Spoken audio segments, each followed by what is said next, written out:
15वां दिन। हम ये गुफ्तगू स्टीक और फ्रेंच फ्राइज खाते हुए कर रहे थे। ये रेस्तोरां की बालाई मंजिल थी। हमारी मेज शीशे की दीवार के साथ थी और इन शीशों से नीचे सड़क पे रवां दवा ट्रैफिक दिखाई देता था। मेरे सामने बैठी मेरी मेहमान एक एग्जीक्यूटिव थी जो एक आला पाई की आईपीपी कंपनी में काम करती थी। वो पीएचडी डॉक्टर थी और उन्होंने अपना नाम ना जाहिर करने की शर्त पे नमल के रिसर्च वर्क में मेरी मदद करने की हामी भरी थी।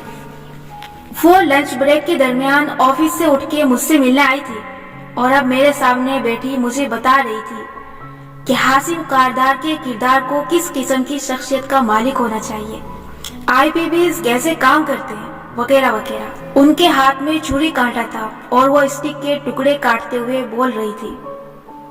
मेरे हाथ में नोटबुक और कलम था, लेकिन मैं उनकी बातों को लिख नहीं रही थी। मैं बस नोटबुक पकड़े बैठी चिप्स खाते हुए उनको सुन रही थी और देख रही थी। क्या मेरी बातें तुम्हारी समझ में आ गई हैं? गुफ्तगू रोक के एकदम से उन्होंने पूछा। जी बिल्कुल। अच्छा, मुझे लगा शायद मैं बहुत खुश्क गुफ्तगू कर रही हूँ और तुम मेरी आधी बातें ध्यान से नहीं सुन रही। वो मुझे गौर से देख के मुस्कुराई। मैं वाकई आपकी आधी बातें सुन रही हूँ।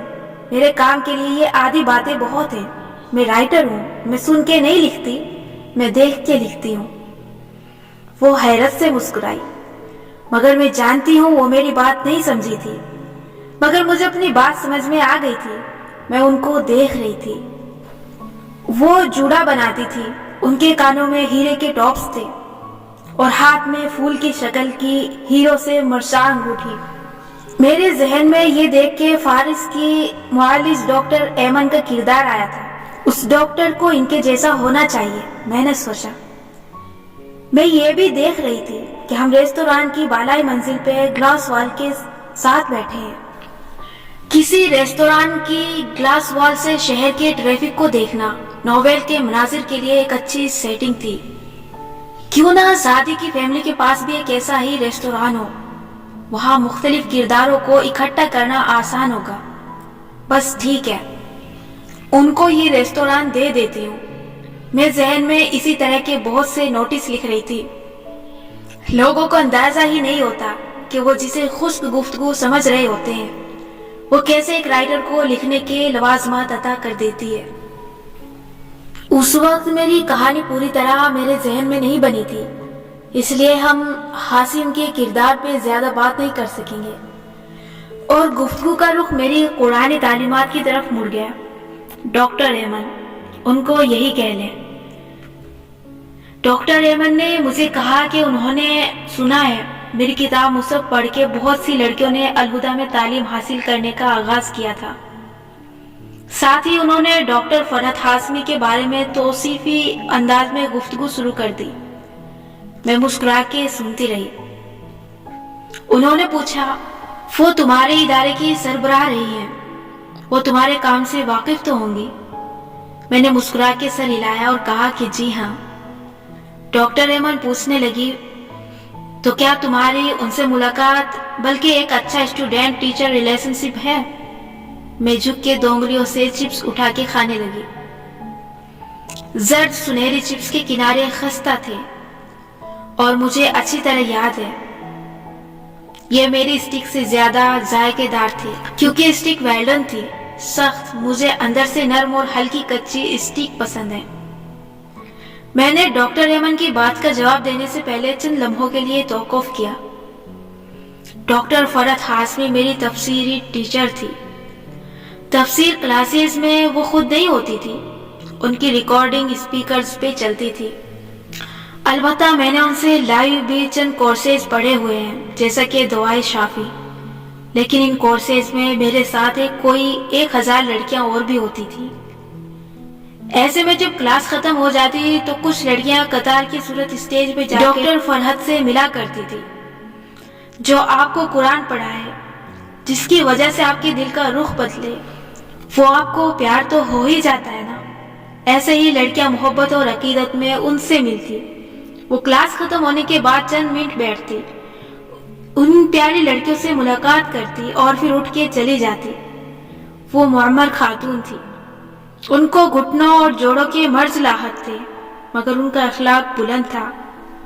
مسکرا مسکرا کے ہر آنے والے سے ملتی اور اٹھ کے چلی جاتی، لیکن میں کبھی ان سے ملنے اسٹیج پہ نہیں گئی۔ میں نے سنا تھا کہ لوگ ان سے میری کتابوں کا ذکر کرتے تھے، لیکن میں ان سے ملنے کبھی نہیں گئی۔ نہ میں نے ان کا نمبر لیا، نہ ان کو کبھی ای میل کی۔ الہدا چھوڑنے کے بعد جب بھی کبھی میں الہدا کا چکر لگاتی، یا بعد میں جو تھوڑا بہت عرصہ میں نے وہاں کام کیا، وہاں مجھے اکثر استاذہ سامنے دکھائی دیتی تھی۔ ایک دن میں مین لابی میں کھڑی پتہ نہیں کیا کر رہی تھی کہ میں نے دیکھا ڈاکٹر فرحت سامنے سے اکیلی چلتی آ رہی ہے۔ وہاں آس پاس کوئی نہیں تھا۔ وہ لابی کے وسط میں رکی جہاں ایک میز پہ کچھ چیزیں رکھی تھی۔ وہ ان کو دیکھ کے قریب موجود کسی لڑکی سے کہنے لگی کہ ان کی ترتیب ٹھیک نہیں ہے۔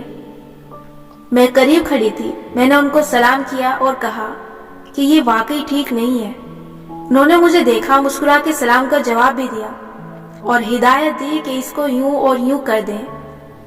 میں نے کپڑا درست کیا اور پیچھے ہٹ گئی۔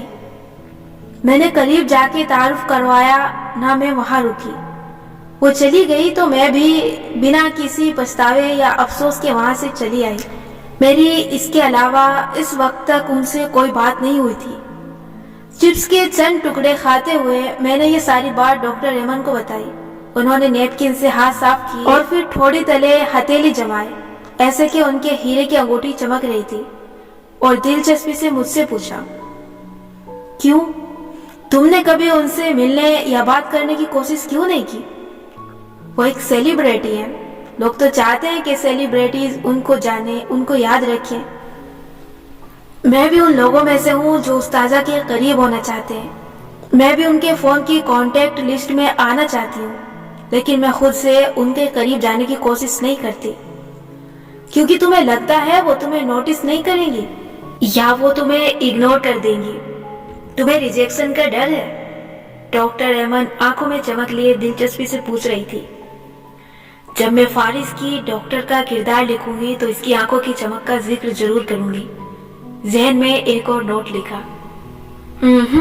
جو لوگ مجھے عام لوگوں سے زیادہ پسند ہوتے ہیں، میں خود ہی ان کے قریب نہیں جاتی، اس ڈر سے نہیں کہ وہ مجھے اگنور کریں گے، بلکہ مجھے یہ ڈر ہے کہ وہ میرے بہت اچھے دوست بن جائیں گے۔ کانفیڈنٹ مچ؟ انہوں نے مسکرا کے ابرو اٹھایا۔ کانفیڈینس کی بات نہیں ہے، آرٹ کی بات ہے۔ مجھے معلوم ہے کہ اگر میں اپنے کسی فیوریٹ سیلیبریٹی سے اچھی شناسائی حاصل کرنا چاہوں تو آرام سے کر سکتی ہوں، کیونکہ میں نارمل فین گرلز کی طرح بیہیو نہیں کرتی۔ چونکہ میں خود مشہور ہوں، اس لیے مجھے معلوم ہے کہ کسی مشہور شخص کو اس کے فینس کی کیا بات یاد رہتی ہے۔ نہ تعریف نہ تنقید، یہ دونوں چیزیں توجہ نہیں کھینچتی۔ فین کا سیلیبریٹی کو اپنی طرف متوجہ کرنا ایک آرٹ ہے۔ یہ آرٹ بہت کم لوگوں کو آتا ہے، اسی لیے بہت سے سیلیبریٹیز مجھے اپنی فین لسٹ میں کافی اوپر رکھتے ہیں، میری بات دھیان سے سنتے ہیں اور مجھے اہمیت دیتے ہیں۔ اتنا تو مجھے یقین ہے کہ میں اگر خلوص دل سے کسی بھی سیلیبریٹی جس کو میں واقعی پسند کرتی ہوں کسی سے بھی رابطہ کروں تو میں ان کی توجہ بھی لے لوں گی اور ان کے جاننے والوں کی فہرست میں بھی شمار ہو جاؤں گی۔ ان کی دلچسپی مزید بڑھی۔ تمہیں ریجیکشن کا خوف نہیں ہے، بلکہ تمہیں کچھ زیادہ ہی اعتماد ہے کہ وہ تمہیں پسند کرنے لگیں گی۔ انٹرسٹنگ۔ پھر کیا وجہ ہے تم اپنی استاذہ سے رابطہ کرنے کی کوشش نہیں کرتی؟ کیونکہ میں نے گہری سانس لی۔ میں جب بھی کسی کو دوست بناتی ہوں، گھڑی کی ٹک ٹک شروع ہو جاتی ہے، الٹی گنتی، اور میں سوچتی ہوں کہ چلو دیکھتے ہیں اس دفعہ کسی کو مجھ سے شدید مایوسی یا ناراض ہونے میں کتنی دیر لگتی ہے۔ اوہ وہ چونکی، تمہیں یہ خوف ہے کہ تم دوست جلد بنا لو گی لیکن ان کو جلد کھو دو گی۔ بالکل، میں نے سادگی سے جواب دیا۔ میں کئی دفعہ یہ تجربہ کر چکی ہوں۔ شروع میں لوگ بہت شوق سے مجھ سے گھلتے ملتے ہیں، لیکن کچھ عرصے بعد مجھے محسوس ہونے لگتا ہے کہ وہ مجھ سے مایوس ہو چکے ہیں۔ میری کوئی نہ کوئی بات ان کو بری لگ جاتی ہے اور وہ میری عزت کرنا کم کر دیتے ہیں۔ सो मैं खुद ही पीछे हट जाती हूँ। नई दोस्ती की बुनियाद रखते वक्त ही मुझे पहले मालूम होता है कि वो जो शख्स इस वक्त मुझे बहुत पसंद है, मैं इसको जल्द खो दूंगी। कुछ ऐसा हो जाएगा कि कुछ अरसे बाद मेरी ही किसी बात की वजह से उस दोस्त ने मुझे छोड़ देना है। इसलिए या तो मैं दोस्त बनाते वक्त ही खुद को इस दोस्त को खोने के लिए तैयार रखती हूँ, या मैं इन लोगों के करीब ही नहीं जाती जो मुझे बहुत अजीज होते हैं। बजाय ये कि वो मुझे बुरे अल्फाज में याद रखें, ये बेहतर है कि वो मुझे ना जाने। वो अपने गिलास में बचे हुए मार्गरेटा में स्ट्रॉ हिलाते हुए सोचते हुए बोली, ऐसा क्या होता है तुमसे जिसके बाद लोग तुमसे नाराज हो जाते हैं? कोई ना कोई गलती जो मुझसे सरजद हो जाती है। हर दफा मैं कोशिश करती हूँ कि इस दफा कुछ खराब ना हो, लेकिन फिर भी मुझसे कोई अमल ऐसा हो जाता है जिसके बाद उनका रवैया मुझसे बदल जाता है। क्या लड़ाई हो जाती है? नहीं, लड़ाई तो शायद ही कभी हुई हो, बस मुझे उनका रवैया सर्द होता महसूस होने लगता है। फिर एहसास होता है कि मेरी फलां बात के बाद से वो अब मेरी इज्जत नहीं करते। वो मुझसे मायूस हुए हैं और मेरी इज्जत नफ्स इतनी ऊंची है कि जहां मुझे रवैयों में खिंचाव महसूस हो, मैं फौरन से पीछे हट जाती हूँ और ताल्लुक ही खत्म कर देती हूँ। सो तुम्हें लोगों के रवैयों से एहसास हो जाता है कि वो तुम्हारी इज्जत नहीं करते। सिर्फ मेरे दोस्त नहीं, मैंने जोर देकर कहा, अक्सर लोग जो मुझे मिलते हैं और मुझे पसंद होते हैं, मैंने नोटिस किया है कि वो मेरी इज्जत नहीं करते। वो मुझे किसी न किसी लिहाज से कमतर समझते हैं और मुझे मालूम है कि मैं ऐसा क्यों महसूस करती हूँ। अच्छा क्यों? उन्होंने दिलचस्पी से पूछा। उनका अंदाज बिल्कुल साइकोलॉजिस्ट वाला था। मैं अपनी कहानी में उनको साइकाट्रिस्ट या साइकोलॉजी की डिग्री ही दूंगी। जहन ने एक और फैसला जारी कर दिया। क्योंकि मैं बहुत हसास हूँ, मैंने साने उचका दिए, और हसास लोगों का यही मसला है कि वो लोगों के रवैयों को जल्द भाप लेते हैं। मैं तुम्हें एक बात बताती हूँ निम्रा, और ये बात शायद तुम्हारे किसी काम आए। उन्होंने नजरें झुका के स्ट्रॉ फीकी बर्फ में घुमाते हुए कहा, तुम्हारे जैसे बहुत से लोग दोस्ती करने से पहले ही इस बात को महसूस कर लेते हैं कि उनका दोस्त जल्द उनसे नाराज हो जाएगा, उनको छोड़ देगा, या वो इसको खो देंगे और इसको खुद से मायूस कर देंगे।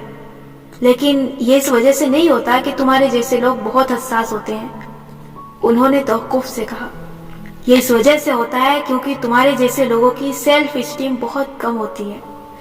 मुझे धचका लगा था। आप ये कह रही हैं कि मैं लो सेल्फ स्टीम का शिकार हूँ? शायद जिंदगी में पहली दफा किसी ने मेरे मुंह पे कहा था कि तुम्हारी सेल्फ स्टीम कम है। लेकिन मेरी सेल्फ स्टीम कैसे कम हो सकती थी? मैं तो बहुत बाएतमाद और अपने आप से आगाह लड़की थी। अगर ऐसा नहीं है तो तुम मुझे बताओ, तुम्हारी नजरों में तुम्हारा सेल्फ इमेज क्या है? Self image? मैंने कुछ कहना चाहा, लेकिन मैं कह नहीं सकी। मैंने इस सवाल का जवाब कभी नहीं सोचा था। हाँ, तुम्हारा सेल्फ इमेज क्या है? तुम अपनी नजरों में क्या हो? मेरे पास कोई जवाब नहीं था। देखो, तुम इस बात का जवाब इसलिए नहीं दे रही क्योंकि तुमने कभी अपनी नजरों में अपना सेल्फ इमेज बनाया ही नहीं। तुम्हें लगता है लोग तुमसे मायूस हो जाते हैं, तुम्हारी इज्जत नहीं करते। हालांकि मैं यकीन से कह रही हूँ, जिन लोगों के बारे में तुम ये सोचती होगी उनको खुद भी मालूम नहीं होगा कि तुम्हारे दिल में ये चल रहा है। लोग तुम्हारी इज्जत करते हैं, तुम अपनी इज्जत नहीं करती। उसके बाद उन्होंने इस मौजू को नहीं छेड़ा। हम दूसरी बातें करने लगे। मैं इस औरत से जिंदगी में बस 4 दफा मिली हूँ, लेकिन मुझे उनकी हर बात याद है। हर मुलाकात में वो इस मौजू को हल्का सा छेड़ के बात बदल दिया करती थी। उनका अंदाज बहुत नर्म और समझाने वाला होता, ज्यादा दबाव नहीं देती थी। हमारी मुलाकातें खत्म हो गई। मैंने नोवेल भी लिख लिया, अपनी सेल्फ स्टीम पे काम भी शुरू किया, और फिर मेरे उस्ताजा से तारुफ भी हो गया। आज उस्ताजा मुझे जानती है और मैं उन्हें। हमारे दरमियान एक अच्छा स्टूडेंट और टीचर का रिश्ता है। अल्हम्दुलिल्लाह, वो मुझसे कभी खफा या मायूस नहीं हुई। अब लोग वाकई मेरी इज्जत करते हैं क्योंकि मैं अपनी इज्जत करती हूँ। लेकिन क्या यह सब इतना आसान था जितना मैंने 4 फिक्रों में बयान कर दिया? नहीं, ऐसे प्रोसेस कभी आसान और मुख्तसर नहीं होते, इन पे एक लंबे अरसे तक काम करना होता है। अभी भी मुझे इस पे बहुत काम करने की जरूरत है, लेकिन मुझे मालूम है कि मैं चंद बरस पहले से बेहतर मकाम पे हूँ। इसी मकाम पे मैं आपको देखना चाहती हूँ, क्योंकि दुनिया की कोई कामयाबी तब तक आपकी कामयाबी बन नहीं सकती जब तक आपकी सेल्फ स्टीम हाई ना हो, ना रिश्तों में ना कैरियर में। लेकिन ये सेल्फ स्टीम होती क्या है?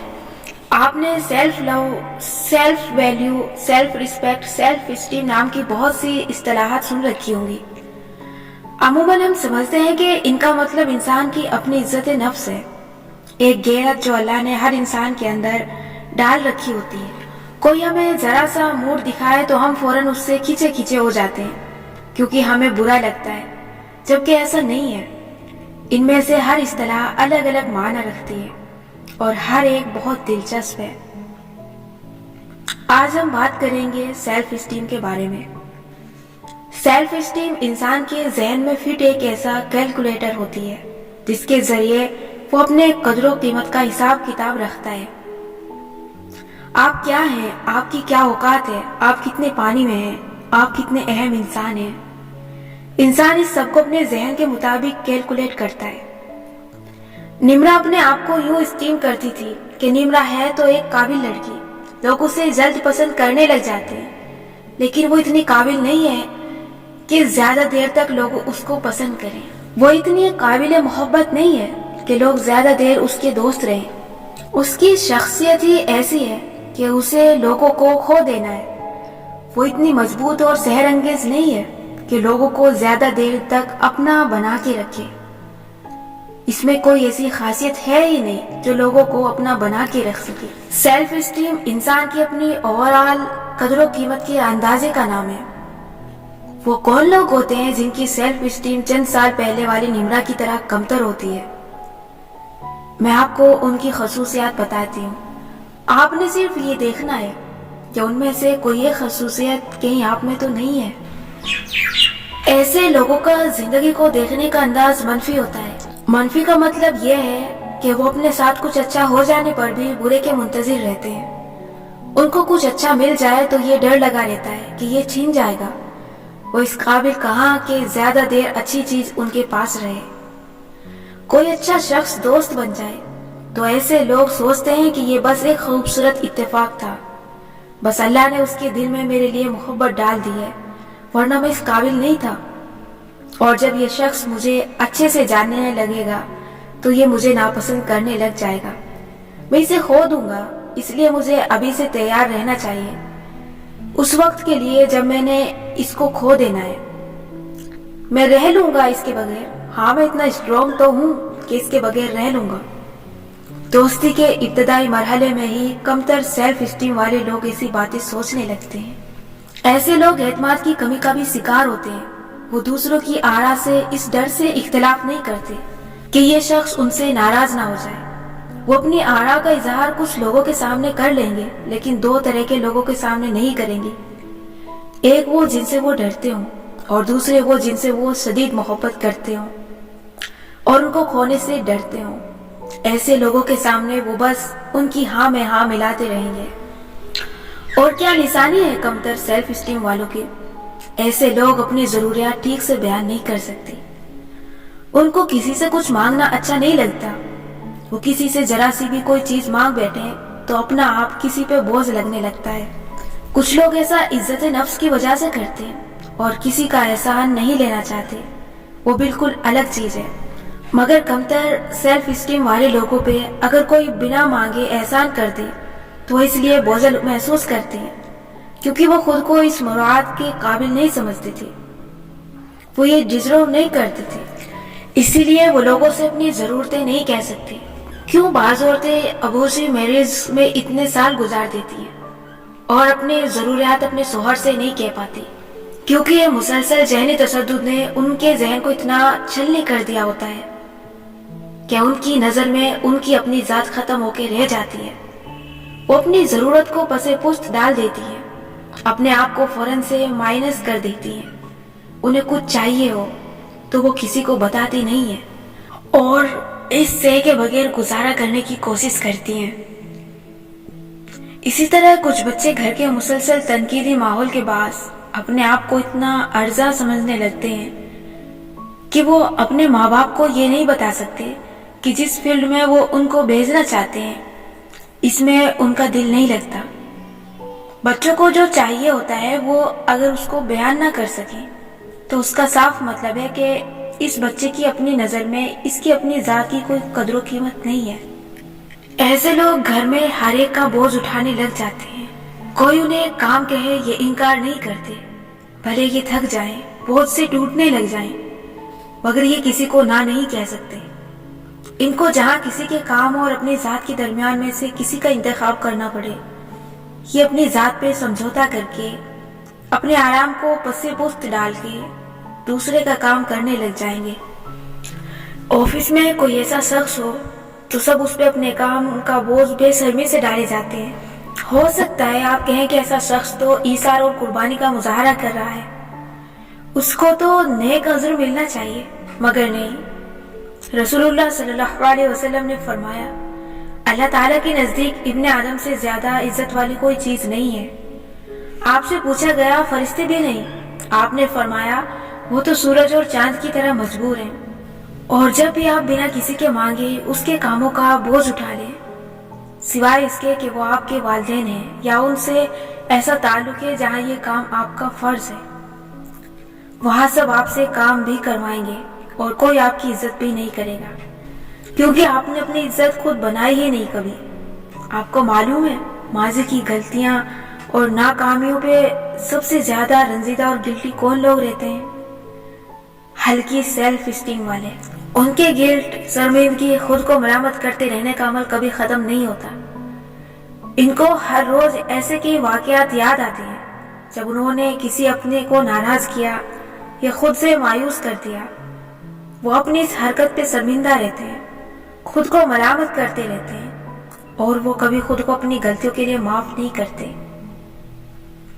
अब आप कहेंगे कि ये तो ज़मीर के जिंदा होने की अलामत है। बतौर मुसलमान हमें अपने गुनाह याद रखने चाहिए और बार बार इस्तिग़फ़ार करते रहना चाहिए। बात यह है कि इस्तिग़फ़ार बार बार अल्लाह के हुजूर करना चाहिए, अपनी ज़ात के कटघरे में नहीं। खुद को मलामत करते रहना कमज़ोर शख्सियत की अलामत है। अल्लाह ताला को हमें हमारी ही मलामत नहीं चाहिए। अल्लाह ताला चाहता है कि हम अपनी गलतियों से सीखें और उनको दोहराए नहीं। हमें उनको नहीं भूलना चाहिए। जब वो याद आए तो अल्लाह से माफी मांगनी चाहिए और दोबारा इस तरह का काम नहीं करना चाहिए। गलती से सीखने के लिए ये सोचना चाहिए कि हमने ये किया ही क्यों। ये जो फांस बन के आपके गुनाह या गलती आपके दिल में चुभे हैं ना, ये फांस तब निकलेगी जब आप इसको किसी और एंगल से देखेंगे। ये देखें कि मैंने ये किया क्यों, वो क्या अनासिर थे जो मुझे इस गुनाह की तरफ लेकर गए। अगली दफा मैं इससे कैसे बच सकता हूँ और मुझे इससे क्या सबक सीखना है, मैं इसका मदावा कैसे कर सकता हूँ। ये रवैया इस रवैये से मुख्तलिफ है जो आपको हर वक्त मगमूम रखता है और आप अपनी ही जात से नफरत करने लगते हैं। मुझसे तो कुछ ठीक नहीं होता, ये वाला रवैया तौबा करने वाले लोगों का नहीं होता। अगर आप कम सेल्फ स्टीम का शिकार हैं तो आपकी तवज्जो हमेशा अपनी खामी और कमजोरियों पे रहेगी, चाहे वो आपकी ज़ाहिरी शख्सियत में हो, जैसे आपकी इनसिक्योरिटीज, आपका सेल्फ डाउट, आपका छोटा कद, बड़ा हुआ वजन, सांवली रंगत या ऐसी कोई चीज जो आपको खुद में पसंद नहीं है। आप हमेशा सोचेंगे कि लोग मेरे अंदर यही नोट कर रहे हैं, क्योंकि आप अपनी इज्जत नहीं करते। इसलिए कोई जरा देर आपको टेक्स्ट पे जवाब ना दे तो आपको लगेगा बस ये मुझसे नाराज हो गया, अब मैं इसको खो दूंगा। अगर आपकी जात आपके नजदीक कमतर है तो आप हमेशा फरार ढूंढेंगे, आप लोगों को फेस नहीं कर सकेंगे। ये नहीं है कि आप बिल्कुल किसी से घुले मिलेंगे नहीं, आप लोगों को तब फेस नहीं कर सकेंगे जब आपको लगे कि आपने कुछ गलत किया है।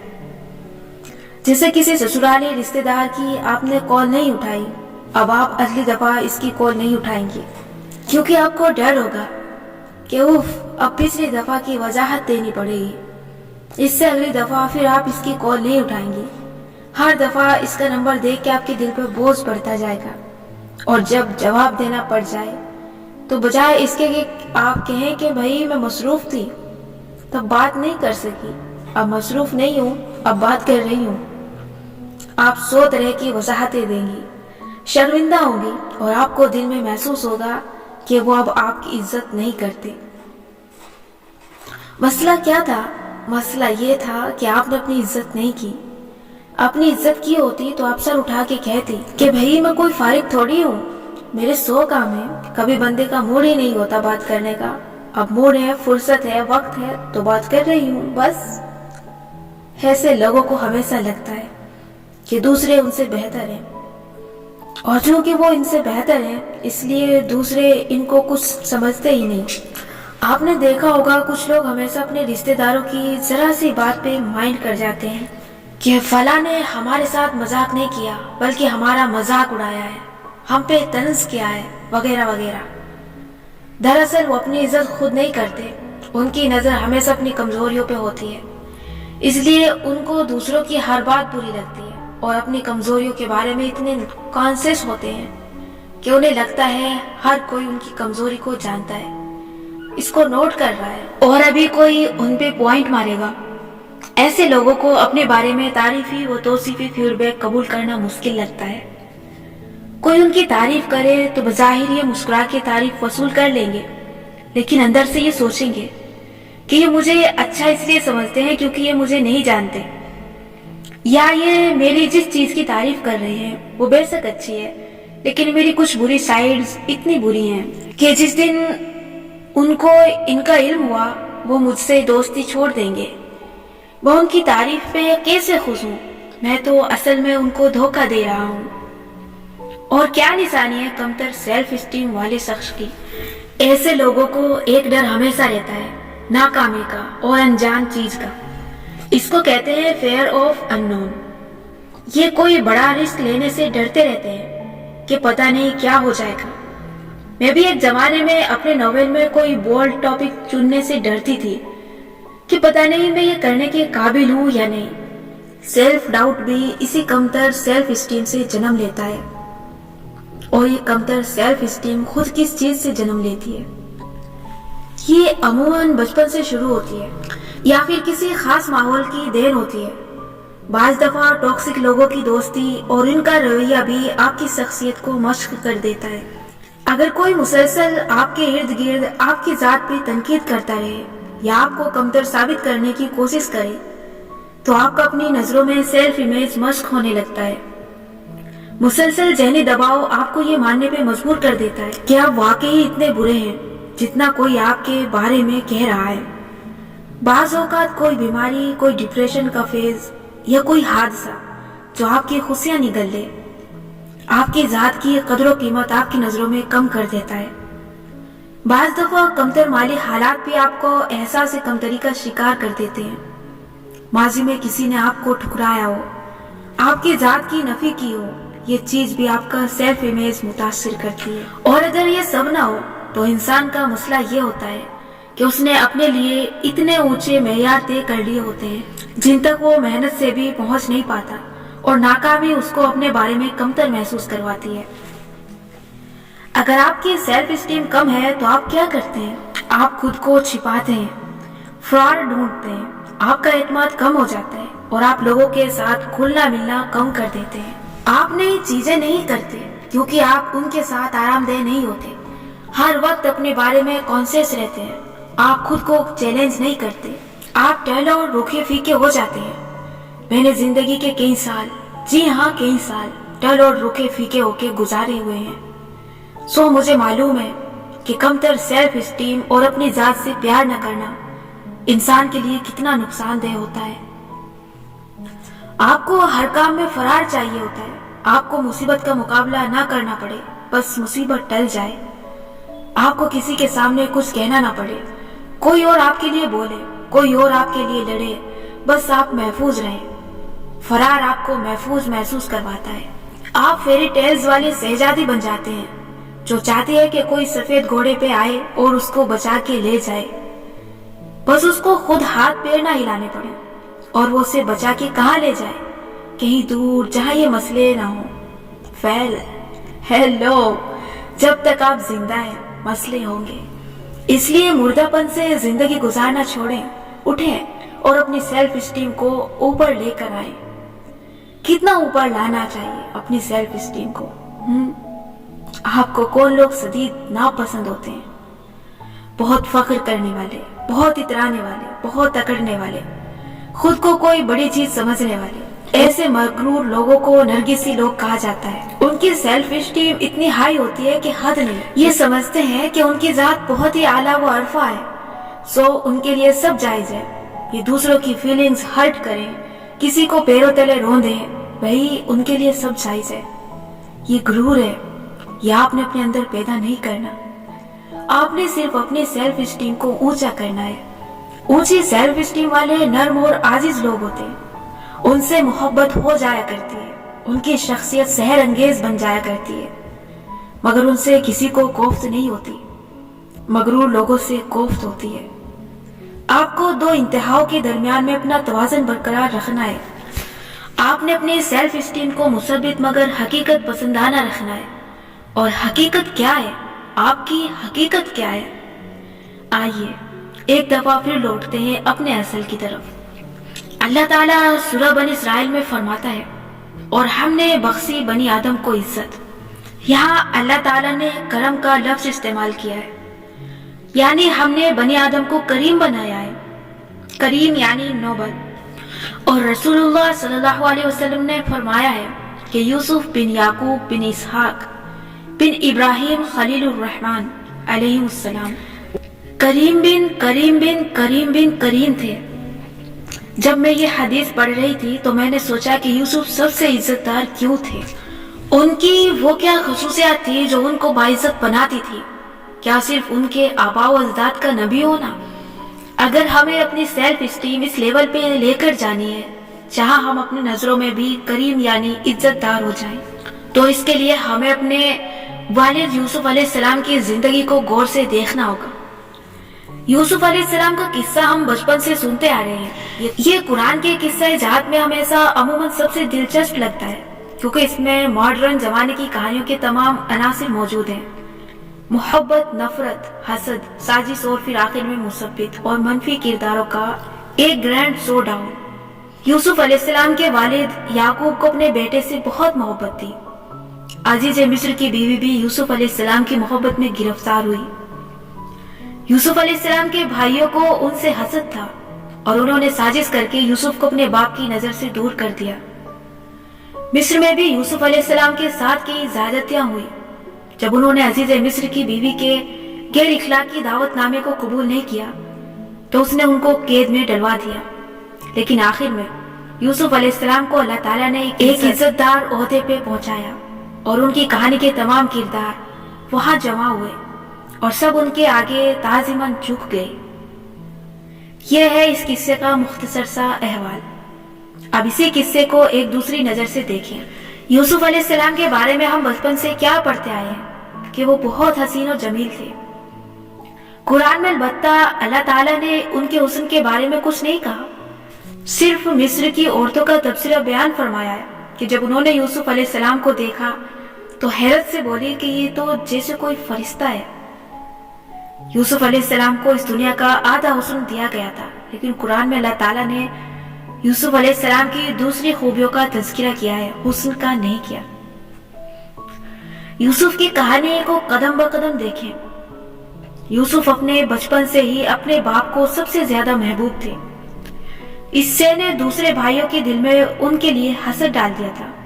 जब आप किसी ऐसे खानदान से ताल्लुक रखते हैं या आपका ससुराल ऐसा हो जहां लोग आपसे जलते हों और हर वक्त आपको बुरा साबित करने की कोशिश करते हों, ऐसे में अल्लाह ताला आपको ऐसे मौके फराहम करता है जिसमें आपको ज्यादा इज्जत मिल सकती है, बशर्ते ये कि आप उन मौके को पहचाने और अपनी इज्जत करवाएं।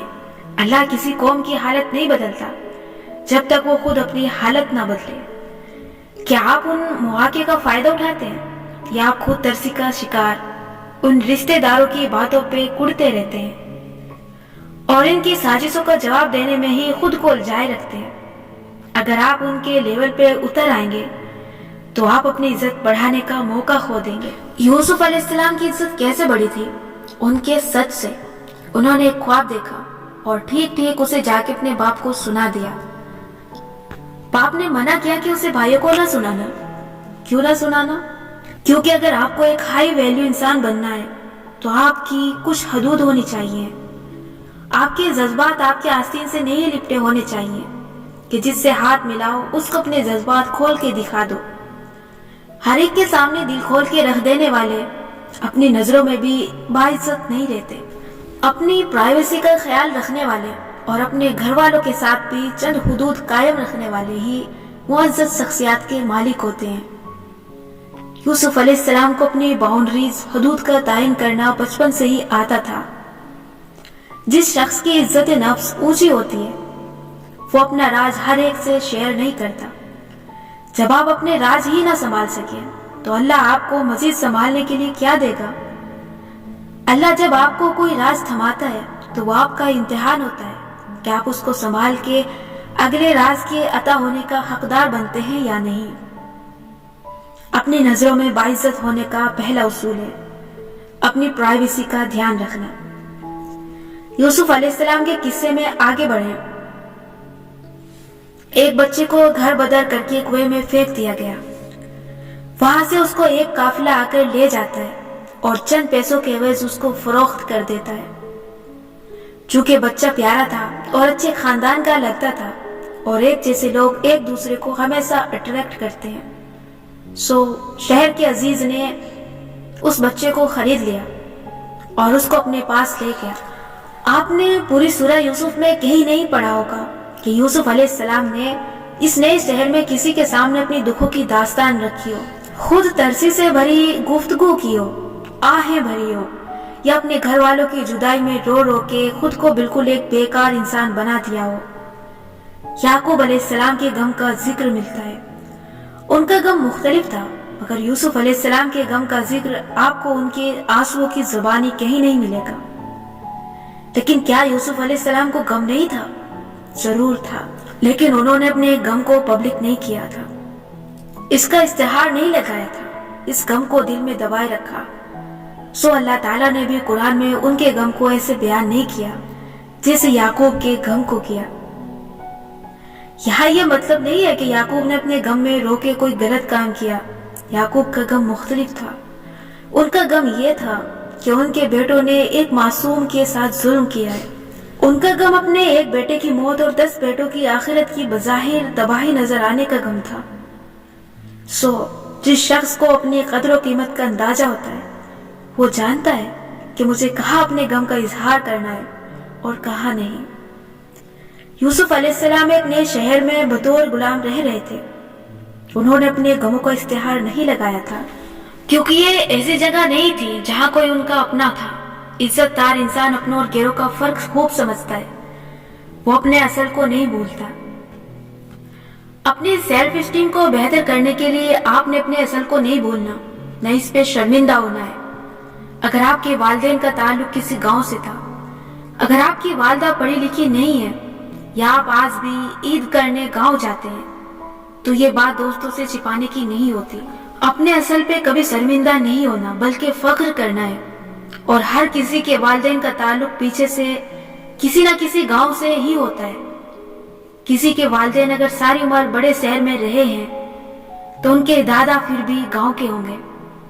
आप दुनिया के किसी मुल्क या किसी कल्चर में चले जाएं, आपको अपना इलाका और अपनी जड़ें नहीं भुला देनी। किसी दूसरे माहौल में जाके उनके रंग में रंग नहीं जाना। जैसे किसी बहुत मॉडर्न रिश्तेदार के यहाँ आप किसी शादी पे जाएं और उनके यहाँ दौलत, रंगों और रोशनियों की बहार देख के आपको अगर अपना आप कम हैसियत लगे तो आपको सीरियसली अपनी सेल्फ स्टीम पे काम करने की जरूरत है। ना आपने उन जैसा बनने की कोशिश करनी है, ना अपने आप को कमतर समझना है। आपके जहन में अपना पर्सनालिटी स्केल, अपनी वैल्यूज और अपनी हदूद का ठीक ठीक अंदाजा होना चाहिए। ये काम है जो आप कर सकते हैं, ये काम है जो आप नहीं कर सकते। सॉरी, आपकी कुछ बाउंड्रीज हैं آپ کسی کو خوش کرنے کے لیے اپنے اصولوں کو نہیں توڑیں گے۔ اس کے علاوہ یوسف علیہ السلام میں اور کیا تھا جو ان کو باعزت بناتا تھا؟ اللہ تعالیٰ نے آگے بیان کیا ہے کہ اس نے یوسف کو مصر میں آباد کیا، اس کو تعویل الاحادیث کا علم سکھایا، اس کو علم اور حکمت عطا کی۔ تعویل الاحادیث سے مراد ہے باتوں کی گہرائی میں جا کے ان کے معنی ڈھونڈنے کا علم، جیسے خواب کی تعبیر۔ خواب میں عموماً علامتیں نظر آتی ہیں، کیا چیز کس واقعے کی طرف اشارہ کرتی ہے، یہ سمجھنا ہر کسی کے بس کی بات نہیں ہے۔ اللہ تعالیٰ نے یہ علم یوسف کو عطا کیا، اور آگے اللہ تعالیٰ فرماتا ہے اسی طرح ہم اجر دیتے ہیں احسان کرنے والوں کو۔ یعنی یوسف کو یہ سب ملنا ایسے نہ تھا کہ ایک انسان کو اللہ تعالیٰ نے بس منتخب کر لیا ہے اور اس کو یہ سب بونس کے طور پہ مل جائے۔ یہ یوسف کا اجر تھا۔ کس چیز کا اجر؟ ابھی تک یوسف کے کسی ایسے واقعے کا ذکر نہیں ہوا جس میں انہوں نے کوئی بہت بڑا کام کیا ہو۔ وہ تو ایک غلام بنا لیے گئے تھے اور ایک پرائے ملک میں تھے۔ میں نے یہ آیات بار بار پڑھی کہ ان میں یوسف نے ایسا کیا احسان کیا ہے جس کے باعث اللہ تعالیٰ نے ان کو اتنا اجر دیا۔ اللہ نے یوسف کو احسان کرنے والا کیوں کہا؟ احسان ہوتا کیا ہے؟ کسی کو اس کے حق سے بڑھ کے کچھ دینا، کسی کام کو اتنے اچھے سے کرنا جتنا آپ کا فرض نہ تھا، یعنی پرفیکشن اور ایکسلنس کے لیول پہ کام کرنا۔ یوسف نے کیا کیا تھا ایسا؟ میں نے کئی دفعہ یہ آیات پڑھی اور مجھے یہی سمجھ آیا کہ یہ پوری سورت سمجھنا بھی تعویل الاحادیث کو سمجھنے جیسا ہے۔ علامتوں اور چھپے باتوں کا اس میں لنک ہے، جیسے یوسف کا کرتا۔ ایک کرتا وہ تھا جس پہ خون لگا کے ان کے بھائی اپنے باپ کے پاس لائے، وہ کرتا ان کے بھائیوں کی بے گناہی کا ثبوت تھا، اور اس کرتے نے ان کے باپ کو غمناک کر دیا، حالانکہ باپ کو سچ معلوم ہو گیا تھا کہ یہ خون جھوٹا ہے۔ ایک کرتا وہ تھا جو عزیز مصر کی بیوی نے جب یوسف کو مائل کرنا چاہا اور وہ کمرے سے باہر کو لپکے تو وہ کرتا اس عورت سے پھٹ گیا۔ اس کرتے کو پیچھے سے پھٹے دیکھ کے عزیز کو سمجھ آ گیا کہ یوسف سچا ہے، لیکن پھر بھی یوسف کو قید میں ڈلوا دیا گیا۔ وہ کرتا سچائی ثابت کرنے کے باوجود بھی یوسف کو بچا نہیں سکا۔ ایک تیسرا کرتا وہ تھا جو یوسف نے اپنے بھائیوں کے ہاتھ اپنے باپ کو بھیجا۔ اس کرتے نے بھی سچ بتا دیا۔ اس کرتے نے باپ کی بینائی واپس کر دی۔ کرتے کا موضوع بہت لمبا اور دلچسپ ہے، لیکن میرا نقطہ یہ ہے کہ سورت میں بعض باتیں کہی نہیں گئی، لیکن آپ نے انہیں ڈھونڈنا ہے۔ یوسف کے کسی خاص عمل کا ذکر کیے بغیر اللہ تعالیٰ نے کہہ دیا کہ وہ احسان کرنے والے تھے۔ کیوں؟ میں ان آیات کو پڑھتے ہوئے ان اعمال پہ فوکس کر رہی تھی جو یوسف نے کیے تھے۔ پھر میں نے سوچا کیا معلوم یہ اللہ تعالیٰ نے فرمایا ہو بوجہ ان اعمال کے جو یوسف نے نہیں کیے، اپنی پرائیویسی کو پامال نہیں کیا، اپنے باپ کی بات کا مان نہیں توڑا، اپنا راز نہیں کھولا، اپنے خواب کا راز نہیں کھولا، نئے شہر میں آ کے لوگوں کے سامنے گریہ جاری نہیں کی، دکھوں کی داستان نہیں سنائی۔ ان کو کنویں میں اللہ تعالیٰ نے وحی کے ذریعے بتا دیا تھا کہ ایک وقت آئے گا جب تم اپنے بھائیوں کو ان کا ظلم جتاؤ گے۔ اس ایک بات پہ بھروسہ کر کے یوسف نے اپنے اللہ کی عبادت نہیں چھوڑی۔ وہ انبیاء کی اولاد تھے، ان کو معلوم تھا کہ اللہ کی کچھ حدود ہیں جن کو وہ نہیں توڑ سکتے، جیسے حاکم کا حکم ماننا۔ اس کا مطلب یہ ہے کہ وہ اس وقت کے قانون کے تحت کسی کے غلام تھے، اپنے آقا کا حکم ماننا ان پہ فرض تھا۔ یوسف نے اس شخص یعنی عزیز مصر کی غلامی سے بھاگنے کی کوشش نہیں کی۔ کیا یوسف بھاگ کے اپنے ملک واپس نہیں جا سکتے تھے؟ وہ کیوں نہیں بھاگے تھے؟ کیونکہ عزیز مصر جب ان کو خرید کے گھر لایا تو اس نے اپنی بیوی سے کہا، قرآن میں بیان ہے کہ اس کو رکھو عزت و اکرام سے، شاید کہ یہ ہمیں فائدہ دے یا ہم بنا لیں اس کو بیٹا۔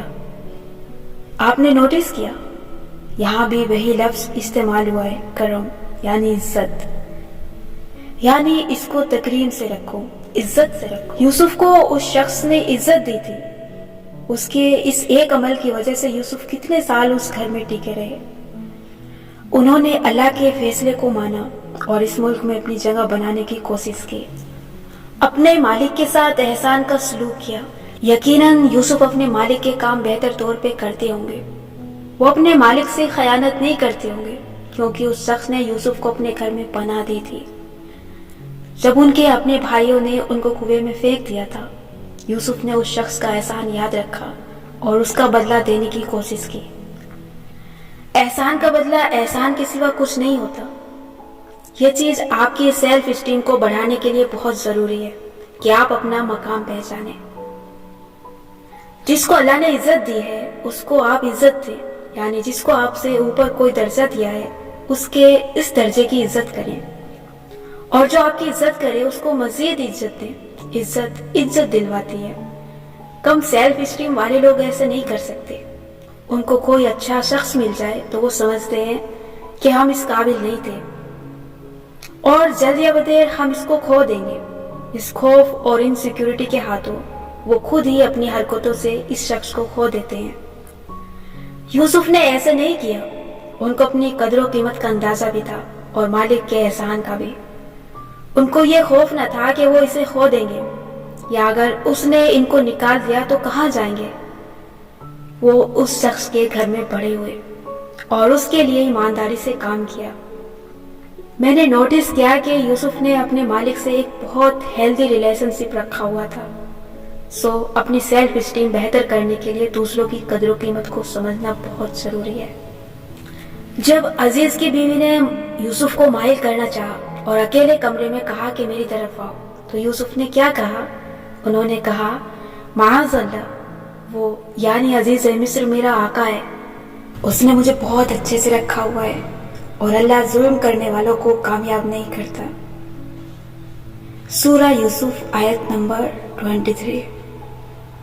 یہاں آقا کے لیے رب کا لفظ استعمال ہوا ہے۔ اس سورہ میں مالک کے لیے اکثر یہی لفظ استعمال ہوا ہے۔ یہ سورہ انسانوں میں سے ایک کریم انسان کے نام کی صورت ہے۔ جس کو عزت چاہیے اس کو اپنے سے بڑوں یا اپنے اوپر تعینات کسی عہدیدار کی عزت کرنی ہوگی۔ نہ اپنی قدر و قیمت بھلانی ہے، نہ دوسروں کی۔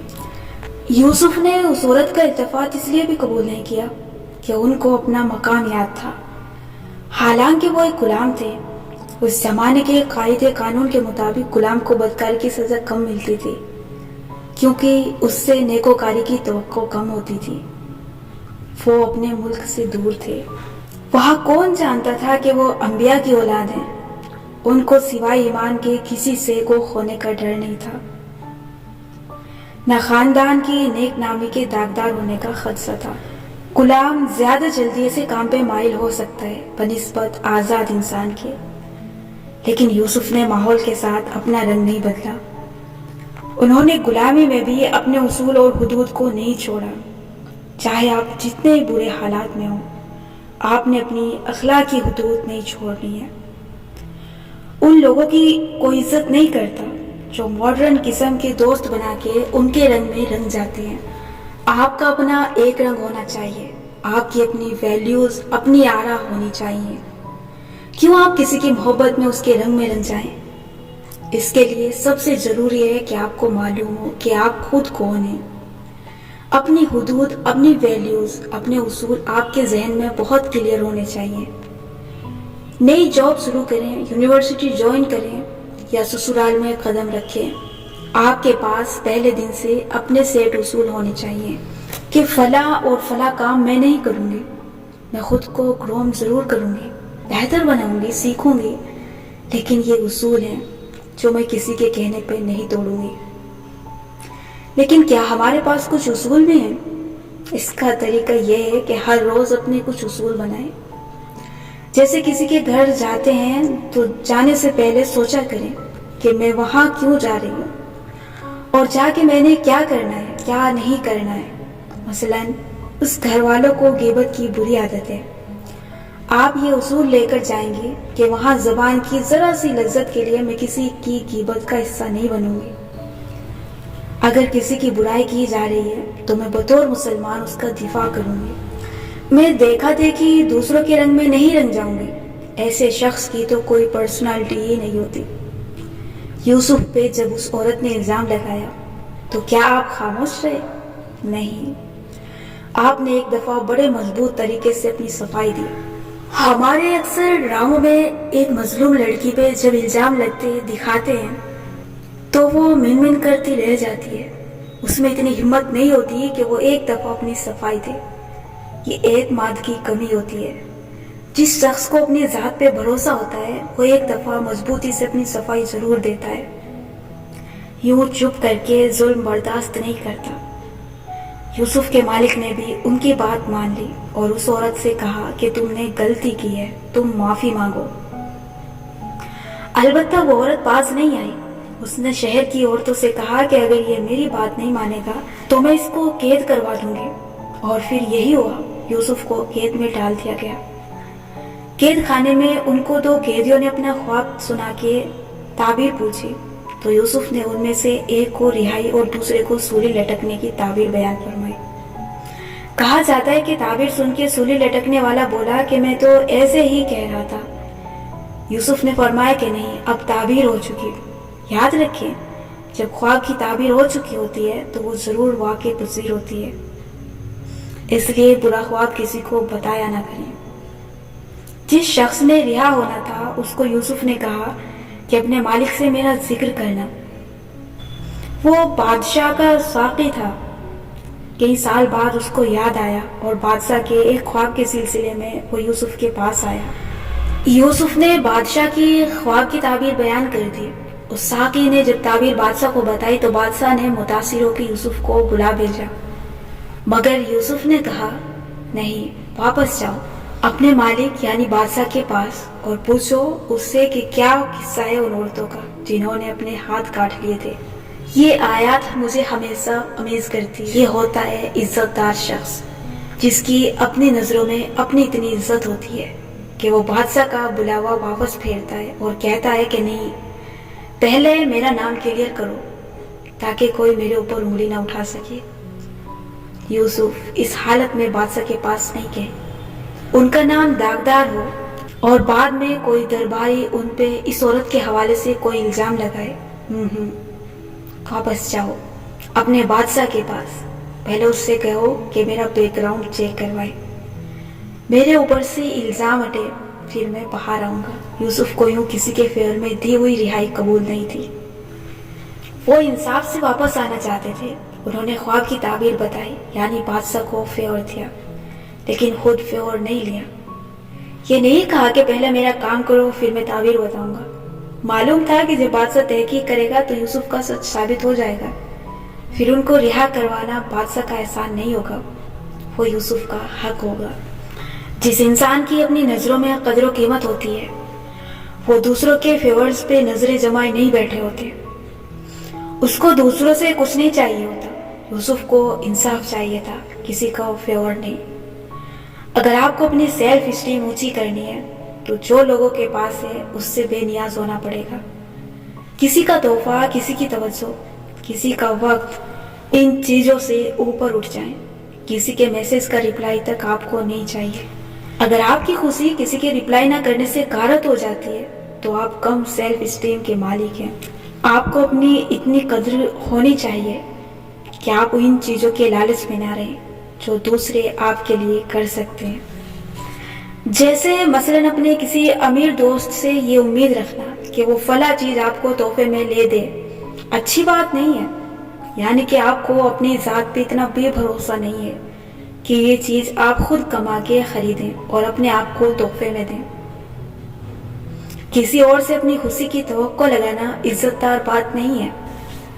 اپنی نظر میں کریم انسان خود کو اتنا قابل سمجھتا ہے کہ وہ اپنی ذات کو یہ سارے تحفے خود لے کر دے سکے. اس کے کچھ چھوٹے چھوٹے طریقے میں آگے بیان کرنے جا رہی ہوں. پہلے ہم سورہ یوسف کو مکمل کر لیتے ہیں.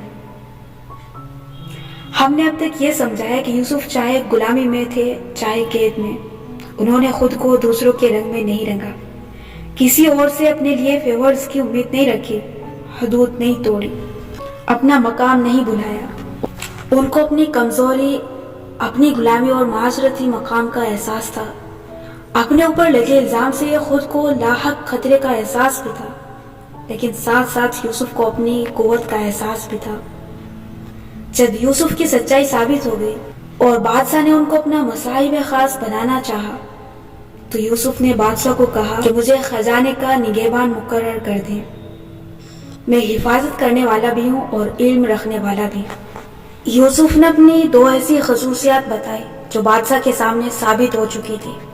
जिस शख्स ने अपने मालिक के पीठ पीछे उससे खयानत नहीं की और जिसने बादशाह के ख्वाब की ताबीर बता के उसको कहत साली से निकलने का अच्छा मशवरा दिया, वो हिफाजत करने वाला भी था और उसके पास इल्म भी था।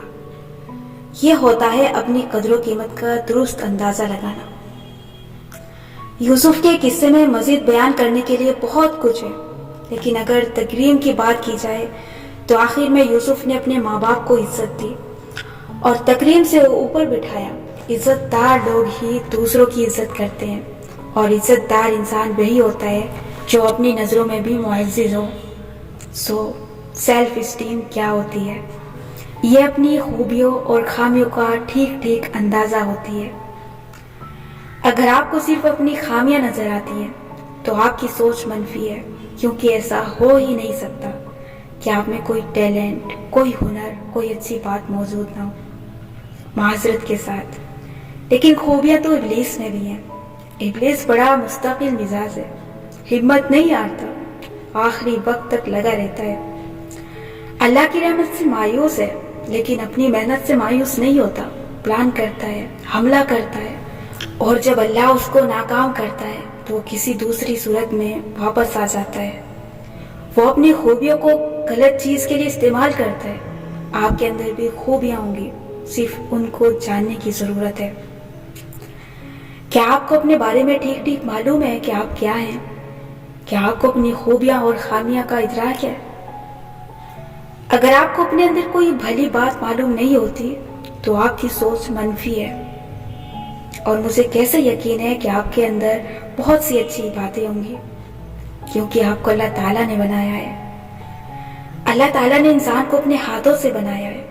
इंसान को अल्लाह ने कमजोरी से पैदा करके भी उसमें बहुत सी ताकत रखी है। उसको अल्लाह ताला ने सर्वाइव करना सिखाया है। हर इंसान के अंदर जब माँ के पेट में रूह फूंकी जाती है तो उसके बारे में चंद बड़े फैसले अल्लाह की तरफ से लिखे जाते हैं।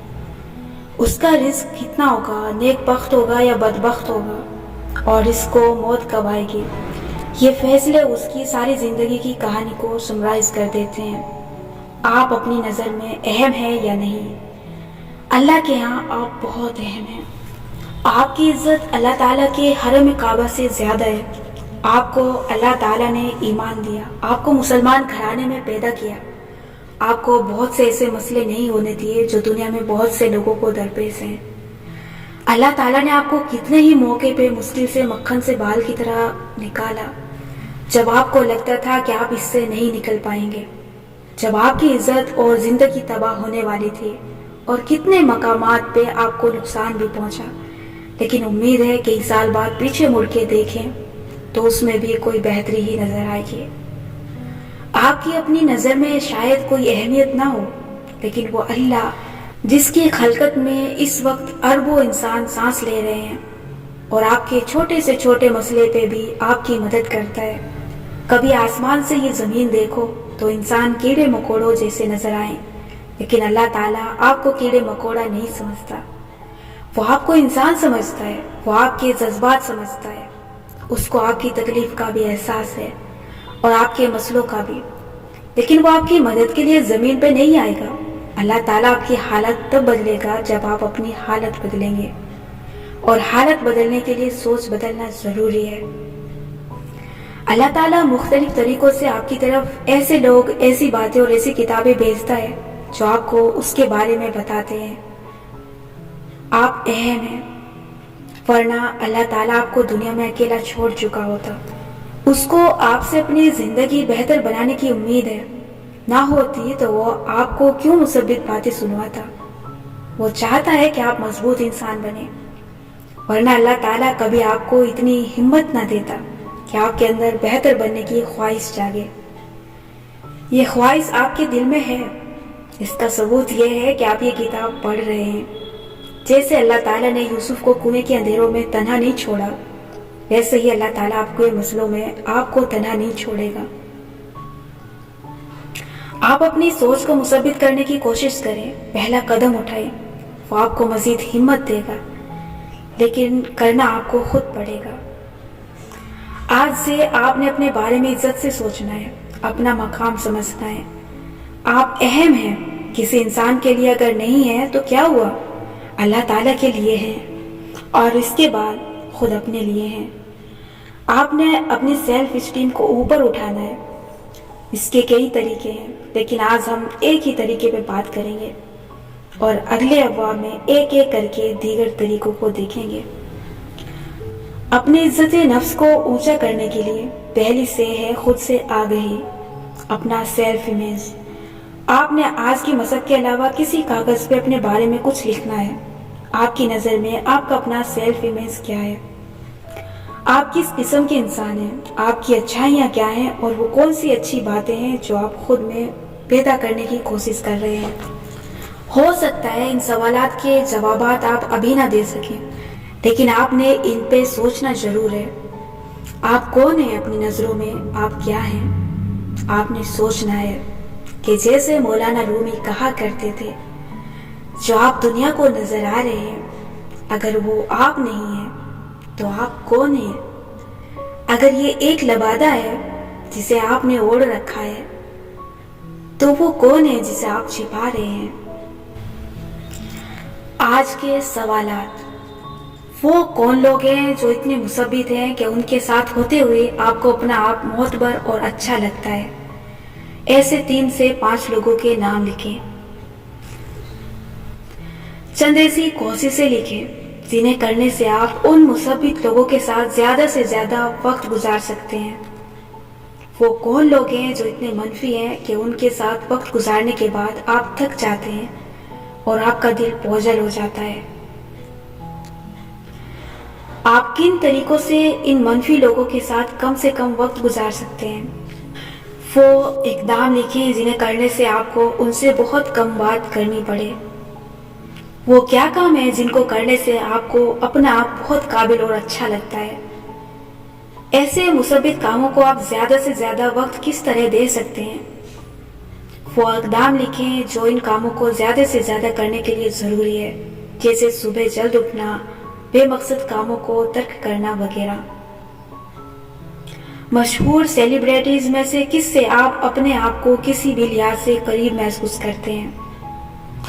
آج آپ نے اس شخصیت کی زندگی، سوشل میڈیا اور انٹرویوز کا مطالعہ کرنا ہے اور دیکھنا ہے کہ وہ ایسا کیا کر رہے ہیں جو آپ نہیں کر رہے ہیں مگر کر سکتے ہیں۔ آپ کے اندر ایسی کیا خوبیاں ہیں جو آپ کو محبت کے قابل بناتی ہیں؟ آپ نے کم از کم 3 خوبیاں ضرور لکھنی ہیں۔ اپنے بارے میں حال ہی میں کہا گیا کوئی تعریفی فقرہ لکھیں۔ پچھلے 1 سال میں کیے گئے 3 ایسے اچھے کام لکھیں جن کو کرنے سے آپ نے کسی انسان کی مدد کی ہو۔ کوئی ایسا فیصلہ جو آپ نے سب کی مخالفت کے باوجود لیا ہو اور وہ درست ثابت ہوا ہو۔ آپ کے خیال میں آپ نے یہ فیصلہ اپنی کس خوبی یا صفت کی وجہ سے لیا تھا، کیونکہ وہ اتفاق یا تکا نہیں تھا؟ کسی شخص کے بارے میں آپ کا پہلا اندازہ جو بعد میں بالکل درست ثابت ہوا ہو۔ آپ نے یہ درست اندازہ اس شخص کے بارے میں کیسے لگایا اور اس کے درست ثابت ہونے پہ آپ کو اپنی کس خوبی کا ادراک ہوا تھا؟ خوب یاد کر کے لکھیں۔